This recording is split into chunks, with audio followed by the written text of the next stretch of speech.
What's happening? Get ready for us. We're going live. Bruh. Fellas, It's a chance of the 3.5. Wanna know the deal. What's going on? Look at that, man. what's up? It's a chance of the 3.5 to be a fly on the wall. At the barber shop or gym in the bathroom stall. Or when he's on his way from hanging out or work. At the end of the day, do you ever just want to get into a huddle to listen, rebuttal, or just plain understand what's happening in the cave of a man?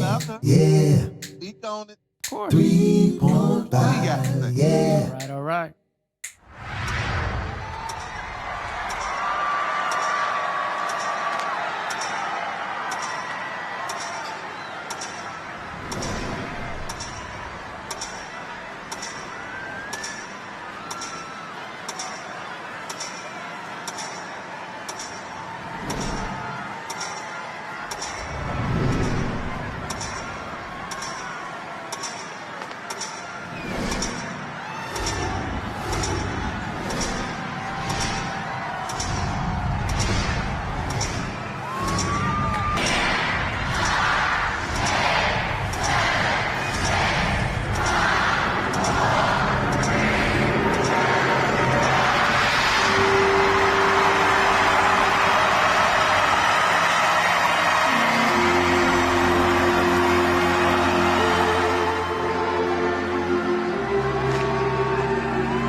Growing up in Detroit, my number one singing idol was Jackie Wilson. I bought every one of his records as soon as it came out. I would look on the label to see who wrote the songs. The name that came up again and again was Berry Gordy. He approached me and said he liked a couple of my songs.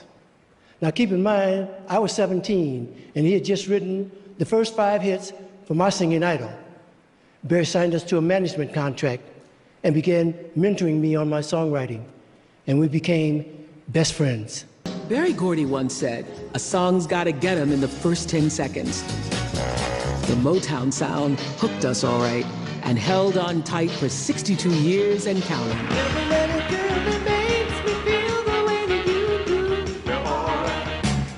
Though Berry could barely read music or play the piano, he had a genius for knowing talent with potential.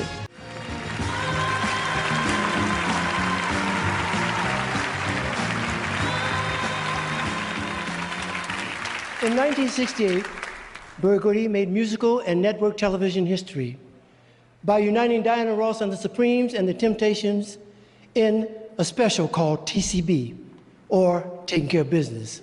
And it did. No, a friend of mine, he posted something on Instagram about,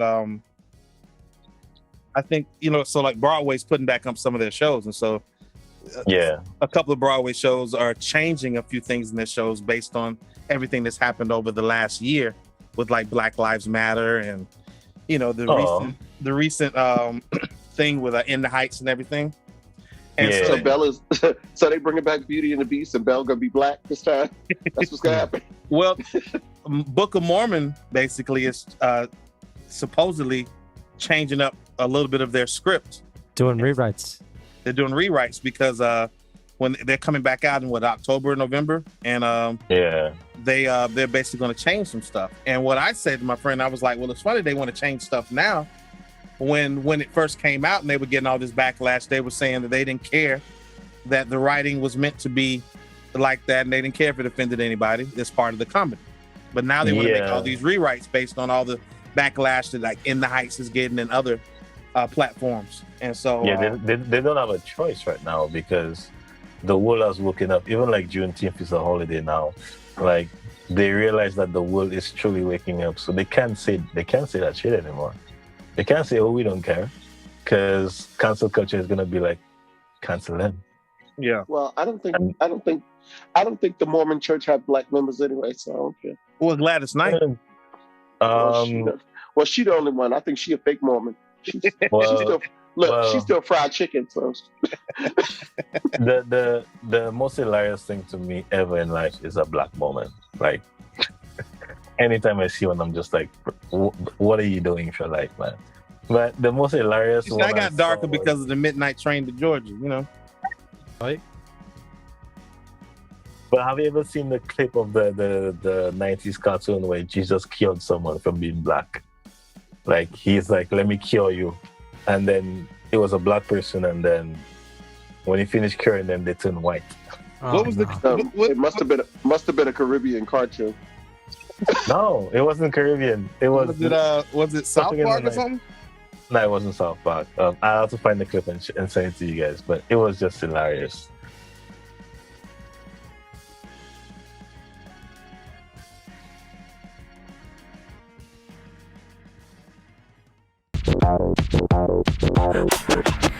I'd have to agree with you. If you're gonna do a show and you're gonna spend all this time writing it and rewriting it, and then, you know, once something goes live, you freeze the show. I just feel like you shouldn't rewrite it. No, I mean, you're bringing more attention on it to a lot of stuff. Do you think that's maybe the intention? If they are thinking about doing it, though, they're gonna probably want to go back and see what the hell the rewrites are.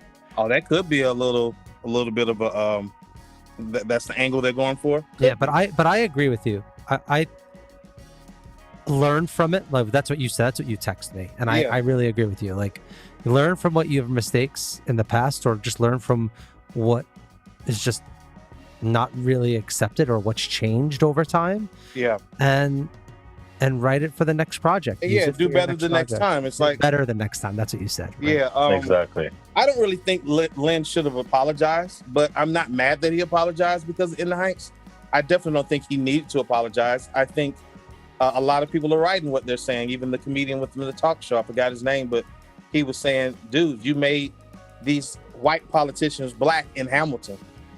You made these, you know what I'm saying? It's like, what else do they want you to do? And I think he's done enough at trying to provide work where there was not work for someone of his culture. I mean, he put people in the movie based on what he saw growing up, people that were around him. This was about part of his life. He wrote this play when he was in college. So to go back and say, oh, there's not enough dark-skinned Latinas, and they are in the movie, but I guess they're not the leads. But in actuality, what they didn't find out was the technicality is that the lead girl, she is an Afro-Latina. She just happens to be a little bit lighter. And so people are not really doing their homework, but I don't really think he owed anybody an apology. And I think it's just getting to a point now where it's just, there's a fight over everything. What'd you say, Darren? What'd you say it was? What'd you say it was, Darren? Oh, man. Yeah, but maybe Come on, just... Darren, say it. Say it. My leg just gave up on me. Because you would have some explaining to do. But no, I mean, I don't know what you guys thought about the whole Lynn thing, but I don't know if he really needed to apologize. That's what I want. That's what I wanted to get back to. All right. So whenever I go into watching any kind of movie or movie musical, like, you got to know you got to put yourself in a position of what your expectations are. I try not to have too many, especially when it comes to the movie musical. I just go and try to have a good time and just enjoy it for what it is. Mm-hmm. That's like, I really set the bar to be quite frank, low for those kind of things, because it's hard for stage adaptations to transfer easy for screen adaptations. Mm-hmm. So I enjoyed it. I did not for one moment think there's not enough of anything in this didn't movie. either. I mean, I thought it just showed. And also, Corey Hawkins is the lead. Is one of the leads, right? And he's and he's an African-American dude who is, first of all, I didn't know he could even sing like that. I didn't know he was a singer either. He's fantastic. And, you know, you watched Carnival de Barrio. There's a whole section with every different kind of Latin culture in it. They got a Dominican section where it's mostly Afro Latinos. That they even changed the character Usabi into Dominican because Lynn is Puerto Rican. Right. So it's like they even, I don't know. So I just thought it was just too much of a. So who's they though? Who came exactly out? These infamous days? Who is the days? Right. He was just getting continuous backlash from the Afro Latina community. That there was not enough roles for the Afro Latinas, which was, some people were like, well, and I think the director said as well, he said, well, you know, we did the best that we could, and I can see that's a valid conversation, it's a valid argument. He said, but you know, there are some people in the movie that are dancing. But then I think they had a problem with the fact that he brought that up, but because those people are in the background. And I just think it's getting to a point that there's a certain group of people of the I would say the Black culture that is just thinking that because so many things have been done wrong to us that we are owed everything. And it's just not the way the world works. I'm kind of feeling that it wasn't even the people that they say it is. I think it was another people trying to add something, incite a riot. Yeah, trying to incite crap. Because I mean, it's a good show about people that haven't been heard from. So it's like you just can't leave it at that. No, you gotta add your little 2 cents in because nobody's saying what you want them to say. You can't have let the man have his victory. And then now his publicist has to do damage and tell him to apologize when I'm sure he probably didn't want to apologize. Exactly. They don't need to apologize. Choice. But you know, when you're making that kind of money and you're that kind of spotlight. You're kind of put in the position to they put these celebrities in a position where they always have to apologize. And it's like, well, damn. I'm delighted to be joined by a member of the Chinese community as I apologize for using the phrase Chinese whispers. I appreciate that this is deeply offensive to the Chinese. I completely understand why they went totally mental. I'm delighted to be joined by a mental health campaigner to witness my apology for using the phrase, they've gone mental. Gone are the days when getting an apology out of me was like getting a fiver out of an Aberdonian, eh? I would like to apologise to the largest Aberdonian community. I'm surprised, actually, that our diversity officer didn't make that clear to me, honestly. Sometimes around here, it's like the blind leading the blind. I would like to apologise to Scotland's blind community. I hear your concerns, and I promise you they will not fall on deaf ears. I would like to apologise to the deaf community. I would like to say sorry. Now it's more of a wait, and then they said something like, "Oh, it just didn't meet expectations." What? Of downstreams, and I'm like, that's some full of bull. Yeah. I'll be honest with you all. I personally think out of all those movie musicals that has come out, that was, I think, if not the best, maybe like the second best one. It was great. It was great. It was great. Yeah. Like right, I haven't seen it, so I kind of. I didn't look at it 100%. And there were definitely moments of like feel good. I think it was just the right time for that movie to come out because like things are starting to get back to a place where performers can go out and get work again. Shows are starting to come back. Broadway's coming back. Like it was a real big like thing that all performers from all different races and cultures and backgrounds can go to and be like, yo, we're coming back. And no, seriously, and not just even musicals. Like I don't know about you all, but like I know everyone here is a performer and everyone here is an entertainer. The phone's ringing now.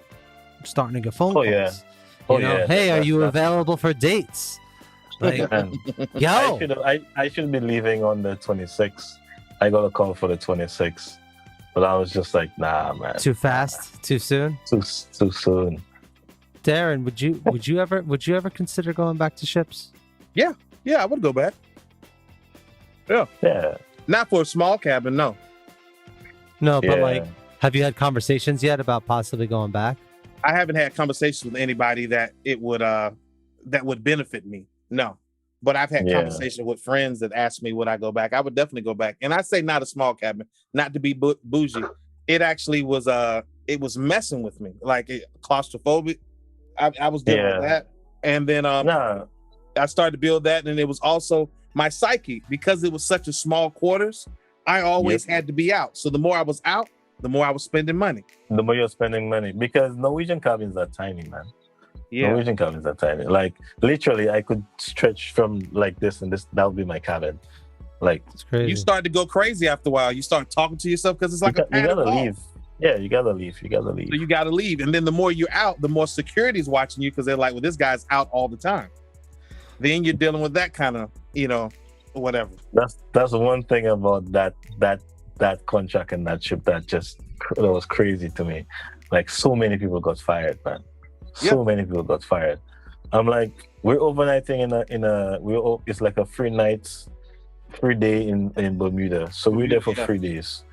Like, what do you think we're gonna do? We're gonna drink. We're gonna party. Like, come on. Nothing else to do. Mark 1 year since the attack on the Capitol, the 8-foot-high fence topped with razor wire surrounding the building after the riot is gone, and the tens of thousands of National Guard troops who arrived from across the country in the aftermath of the assault are back home. More than 700 people have been charged in connection with the riot, but the FBI is still looking for 350 people believed to have committed violent attacks. The Justice Department remains committed to holding all January 6 perpetrators at any level accountable under law. Stephanie on her quest to sell farts in a jar. Say what? Apparently, she is up to $200,000 in sales, all cap. But anyway, that dream may be over now because her new career apparently sent her to the hospital. This real 37 grand from selling fart in a jar. Right now, she's in a hospital still. She's in a hospital, so hopefully you make a speedy recovery and get back to work. Obviously, she's in hospital for pooping too much, but who a buy poop? How you even come about saying, yo, say, my girl would have buy your poop? Yeah, man, poop in one jar. There's weekly subscribers to the pooping.